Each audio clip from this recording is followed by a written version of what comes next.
হে কি খবর বন্ধুরা, আবারও স্বাগতম। আজকের গল্পে জানবো কিভাবে একটা সিদ্ধান্ত এই দম্পতির জীবন থমকে দিয়েছিল, যার পর থেকে তারা বাইরের দুনিয়ার আলো আর দেখতে পারেনি।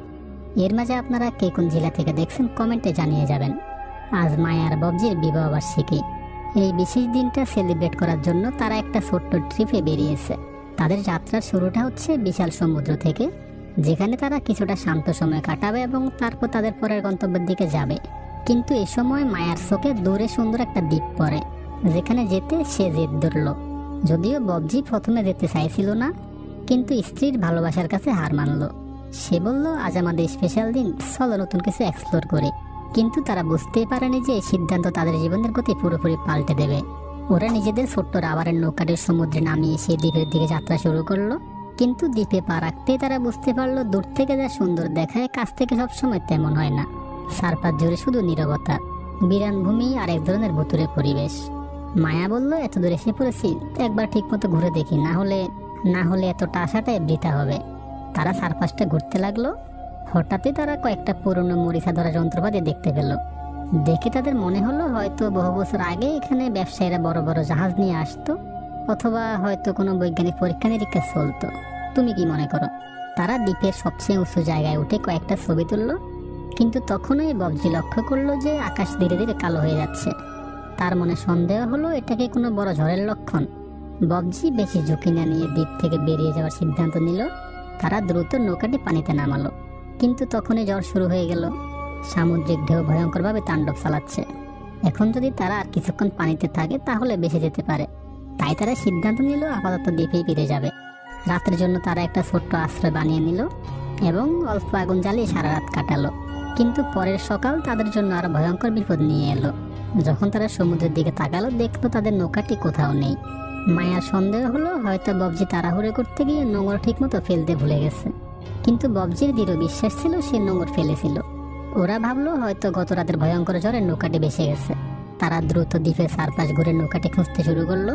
কিন্তু অনেক দূর পর্যন্ত গিয়েও তারা কোনো খোঁজ পেল না। ববজি বুঝতে পারলো হয়তো মায়ের আশঙ্কায় সত্যি। তারপরে সে হাল ছাড়লো না এবং দ্বীপের চারপাশে খুঁজতে লাগলো। এমন সময় সে লক্ষ্য করলো তাদের ছোট্ট নৌকাটির ডিজেল প্রায় শেষ। তাই সে ইঞ্জিন বন্ধ করে দিয়ে দাঁড় টেনে নৌকা চালাতে লাগলো। অবশেষে তারা সিদ্ধান্ত নিল সমুদ্রে বেশি দূরে যাওয়া বিপজ্জনক। তাই আবার দ্বীপে ফিরে এসে কারো সাহায্যের জন্য অপেক্ষা করা ভালো। এখন তাদের ক্ষুধা ও তৃষ্ণা তীব্র হয়ে উঠেছে। নিজেকে বাঁচিয়ে রাখার জন্য এটাই সবচেয়ে বড় লড়াই। ওরা দ্বীপের সবচেয়ে উঁচু পাহাড়ে উঠে আশেপাশে কোনো সাহায্যের সম্ভাবনা আছে কিনা দেখলো। কিন্তু দূর দূর পর্যন্ত শুধু বিরান ভূমি আর গভীর নীরবতা। হ্যাঁ, ঠিক তখনই তারা দেখতে পেল একটি পাথরের ফাঁক থেকে স্বচ্ছ পানি ঝরছে। সেই পানি খেয়ে তারা 2 দিনের তৃষ্ণা মিটিয়ে নিল। পানির কাছেই কয়েকটা শামুকও ছিল, সেগুলো খেয়ে তারা কিছুটা শক্তি ফিরে পেল। তারপর ববজির মাথায় একটা বুদ্ধি এলো। যদি সত্যি তাদের উদ্ধার হতে হয়, যদি তারা চায় যে এখানে আসা কোনো নৌকা তাদের দেখতে পায়, তাহলে তাদের একটা SOS সংকেত তৈরি করতে হবে। তারা সাথে সাথে সেই কাজে লেগে গেল। আশেপাশের কাঠ দিয়ে বড় করে SOS লেখা তৈরি করলো। কিন্তু ফোন বা অন্য কোনো মাধ্যম না থাকায় তারা কাউকে ডাকতে পারছিল না। এখন তাদের যা করার তা হলো অপেক্ষা। এটা 1 মাসের জন্য হোক বা 1 বছরের জন্য বা হয়তো সারা জীবনের জন্য, ওদের অপেক্ষা করতেই হবে। কিন্তু লড়াই ছাড়া বেঁচে থাকা সম্ভব নয়। যদি হাল ছেড়ে দেয় তবে মৃত্যু নিশ্চিত। এই কারণে তারা পুরনো ধ্বংসপ্রাপ্ত একটা কুঁড়েঘর থেকে কিছু পুরনো ক্যান নিয়ে নিল, যাতে পানি জমিয়ে রাখা যায়। এভাবেই একদিন খোঁজাখুঁজির সময় ববজি পাহাড়ের চূড়ায় পৌঁছে দেখতে পেল 3টি কবর, যা প্রমাণ করে এখানে আগে কেউ ছিল বা হয়তো তারাও এখানে মারা গেছে। এটাও সম্ভব হয়তো তারাও একইভাবে এখানে আটকে পড়েছিল। সময় ধীরে ধীরে কেটে যাচ্ছিল, দিন থেকে রাত, রাত থেকে আবার দিন, কিন্তু কিছুই বদলাচ্ছিল না। খাবারের ঘাটতির কারণে তারা প্রচন্ড দুর্বল হয়ে পড়ছিল। ববজি মায়াকে সাহস দিচ্ছিল, বলছিল আমাদের লড়াই চালিয়ে যেতে হবে, হাল ছাড়া যাবে না, একদিন সবকিছু ঠিক হয়ে যাবে। কিন্তু এই কথাগুলো মায়ের ভিতরে কোনো শক্তি জোগাতে পারছিল না। কাজ করতে করতে হঠাৎ এক সময় মায়া অজ্ঞান হয়ে পড়লো।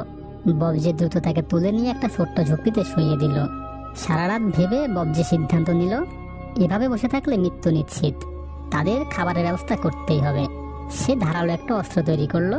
পরের দিন সকালে যখন মায়ার শারীরিক অবস্থা কিছুটা ভালো হলো, সে মায়াকে নিয়ে দ্বীপের অন্য প্রান্তে গেল। সেখানে বিশাল সংখ্যক পেঙ্গুইন জড়ো হয়েছিল। এখানেই ববজির পরবর্তী পরিকল্পনা স্পষ্ট হলো। সে একটি পেঙ্গুইন ধরার সিদ্ধান্ত নিল, কিন্তু মায়া এতে রাজি হয় না। সে কাউকে হত্যা করে নিজের পেট ভরতে চায়নি। তবুও ববজির মনে হচ্ছিল যদি এটা না করে তাহলে তারা বাঁচবে। বন্ধুরা, দ্বিতীয় পার্ট দেখার জন্য ভিডিওটা সাবস্ক্রাইব করে পাশে থাকুন, যাতে দ্বিতীয় পার্ট ছাড়ার সঙ্গে সঙ্গে আপনার কাছে চলে যায় সবার প্রথম।